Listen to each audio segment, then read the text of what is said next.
Rain-X wipers are the #1 wiper blades in America. That means all kinds of drivers choose Rain-X. Big drivers in small cars choose Rain-X. Small drivers in big cars choose Rain-X. Drivers with long hair and short commutes choose Rain-X. Drivers with short hair and long commutes choose Rain-X. Drivers with pets on board, babies on board, and bored babies on board choose Rain-X.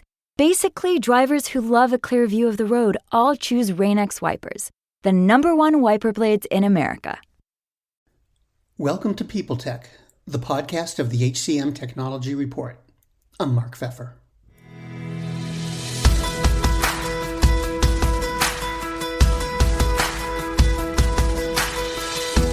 Improving diversity seems like a very human exercise, but my guest today brings data and technology to the task. She's Helen McGuire, the CEO of Diversely. Their platform and framework are designed to take the bias out of sourcing and help employers understand and apply their diversity data. How? That's one of the things we'll talk about on this edition of People Tech. Helen, it's nice to see you. Thanks for being here. Now, can you tell me about Diversely and how it works? I mean, is it a platform? Are you consultants? Is it some combination? I suppose you might call it something of a combination. The idea for Diversely is to help businesses become more diverse from an employee perspective. We start at sourcing. The heart of Diversely is the platform and the D&I dashboard that we've created. So that helps you to understand, number one, how diverse you are currently. And we can help provide the data around that if you're currently unsure. It helps you to set your goals around 5 elements of diversity and then to track your progress in attracting more diverse talent with our 3 scientifically backed online tools that we've created that all work in one space in the platform and can integrate into ATSs and other recruitment software. In order to help businesses to implement this within their day-to-day, we do offer a step-by-step approach. We call it the CMA framework. It stands for Clarify, Measure, and Achieve. So if you need some assistance in ensuring adoption within the business, a little bit like HubSpot, helping you to understand the why, the what, and the how of diversity, then we can certainly help to provide that as well. But it's really around implementation of the tools and the platform itself, as opposed to any specific, wider training around D&I. Okay. Now, it seems like a lot of companies are sort of wading into the whole diversity challenge right now. What makes Diversely different? So diversity starts at the very beginning, at the very source of the problem, if you like. What our research found was that although 80% of businesses said they wanted to do something about D&I, 60% had some kind of measures in place, only 20% were satisfied with their results, and only 5% could actually measure whether the things that they were putting in place to improve diversity were actually working or not. So we start with data. We have an API that plugs into data that helps you to understand how diverse you are across 3 different elements, so gender, age, and race and ethnicity. And we are also geographically located. So there are other tools and platforms out there that might assist with this on a specific basis, depending on where you are in the world. We are very mindful of the fact that diversity looks very different depending on where you might live and the area in which you want to hire. So we help you to understand what those benchmarks are for your specific location, and then obviously to reach a better level of diversity depending on the specific ethnic, racial, age, even things like sexual orientation and disability factors that you might want to hire for. Now, who's the end user? Is it HR? Is it the hiring manager, the recruiter? Yeah, so generally when we speak to businesses, we speak at a much higher level. So let's say CHROs, global talent acquisition directors, heads of D&I, and recruiters, recruitment leads within recruitment firms. But the end users are talent acquisition, recruitment, and sometimes hiring managers as well. So really what we try and do is connect the dots between those two groups of people, because obviously there needs to be an understanding of the why around diversity, and of the goals that really that are in place from a strategy perspective, in order for the end users to want to use the tools and the platform itself. Now, the topic of diversity has gotten a lot of attention, or the subject of diversity, over the last couple of years. And I'm wondering, have you found that people's and employers' perceptions about diversity have really changed? I've been working in this space for many years. I previously set up a women's careers platform before even #MeToo or Black Lives Matter in its current form. And certainly at that point, I was having to convince people as to why hiring more women was a good idea, let alone actually getting them to do so. So yeah, attitudes have massively changed over the last 5 to 10 years, and particularly over the last couple of years. I think there was always an awareness around, we need to do better. There are an awful lot of stats out there that point towards diversity being something that helps businesses, helps their bottom line, and helps push them forward in terms of ingenuity and innovation, amongst many other things. I think there just weren't as many ways to actually address the situation. There was far less action oriented movement in this space.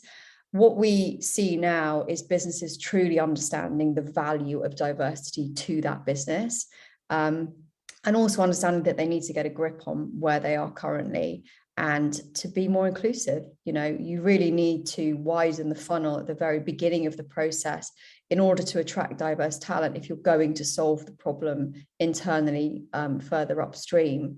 So there's just a better understanding of the processes and the action needed to make the difference, as opposed to just the problem. And what about the rank and file? Do you have any thoughts about their thinking? Is that evolving also, or are they lagging their corporate leadership? Yeah, corporate leadership is leading the way in many respects, because they are beholden to public opinion, to their shareholders. There is a huge war for talent that's happening right now, as many of us will be aware. And in order to really stand out, we found that 76% of candidates see D&I as a real game changer, a real way in which businesses can stand out. So this is kind of an easy win, really, for the corporates. If they can solve this problem, not only do they tick their legislation box in terms of reporting both externally and internally, they also attract the talent that they desperately need in order to grow and steal a march on their competitors as well. And where you see corporates making a noise about this, it drips down further down the line to SMEs and to smaller businesses as well, because we're all competing for the same talent, right? So if you're not doing something that your bigger competitor is doing, or if you can do it better, then you're more likely to get that talent through the door. Faith in the news media has been challenged, making it even harder to get stories told. The Friday Reporter podcast was created to help audiences better understand the media by hosting journalists who will answer the questions to which we need answers. Join me every Friday to hear more. So there's definitely a huge movement there. Greetings from Evergreen Podcasts. We're rolling out a listener survey, and we want to hear from you. The information in the survey will help us gather statistics and in turn make our shows more appealing to advertisers. I know most people don't like ads, but this is one of the only ways our shows make money and help keep their lights on. We promise it will only take a few minutes, but the impact on our podcasts will be tremendous. As a token of our appreciation, we'll randomly select one lucky participant each month to win an exclusive merchandise package from Evergreen Podcasts. Head to evergreenpodcast.com/listener survey to help a show and possibly get some free stuff for doing so. We can't thank you enough for the support. Now back to the show.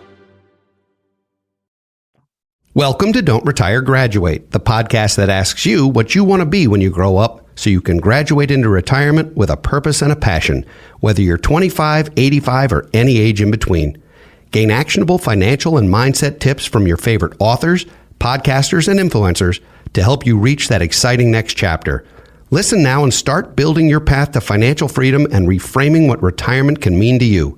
This is your host, Eric Brotman, reminding you, don't retire, graduate. I've talked to a lot of technology vendors or solutions providers, and more of them seem to be wading in to some kind of diversity solution. Can you put technology into context for me? I mean, in terms of diversity, what role can technology really play? So diversity, and as we know, the hiring funnel is an incredibly long process. It starts right at the beginning where we begin, and it ends up with, selection, onboarding, retention, the whole life cycle. We've chosen to start at the very beginning of the process because we feel that's where the biggest impact can be made. And you really can't execute a good D&I strategy if you ignore that. However, there are now tech solutions at pretty much every stage of the hiring funnel. And these tech solutions help to negate bias the whole way along, help to improve inclusivity and, of course, diversity.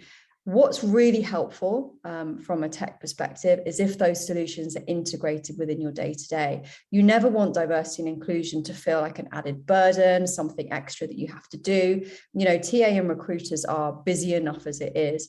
So those solutions that integrate into the likes of Greenhouse and Workable and Recruitee and Bullhorn and so on, as ours does, are really night and day away from having a company away day or having some learning around it on a lunch and learn.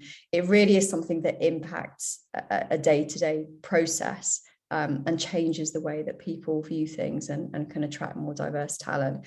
And that's really how tech is changing D&I. It's getting to the source of the problems, and it's becoming integrated into everybody's way of working because it simply helps you achieve better results. And it's a very new way of thinking of it for sure.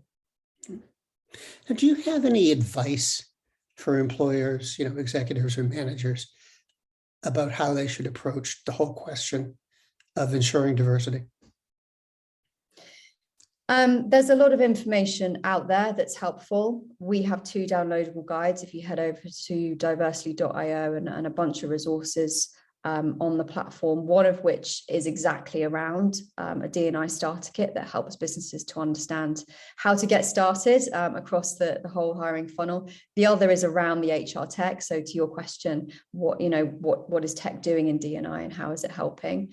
So there's 2 guides there, but there's plenty of other stuff across the internet as well. I think if you're truly at the very beginning of your journey and you really don't know where to start, of course, I'm going to say, start with sourcing, start at the very beginning of the process, but that's not always relevant for every business, particularly much smaller businesses. But there are many excellent consultants out there, to mention a few: Dina Williams, Jenny Child, Joe Major, who are all doing brilliant things in the D&I space and really just getting companies started if they're really stuck. Helen, thank you. Thank you so much, Mark.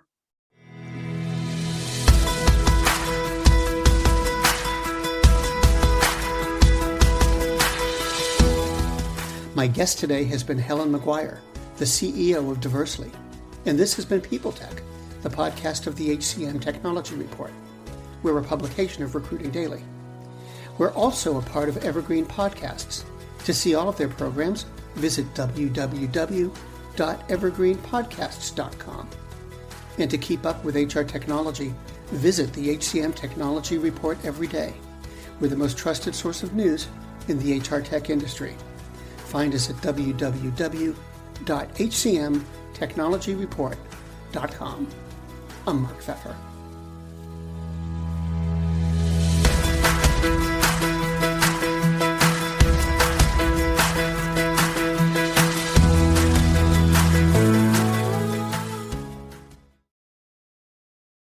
Do you love news about LinkedIn, Indeed, Google, and just about every other recruitment tech company out there? Hell yeah. I'm Chad. I'm Cheese. We're the Chad and Cheese Podcast. All the latest recruiting news and insights are on our show. Dripping in snark and attitude. Subscribe today wherever you listen to your podcasts. We out.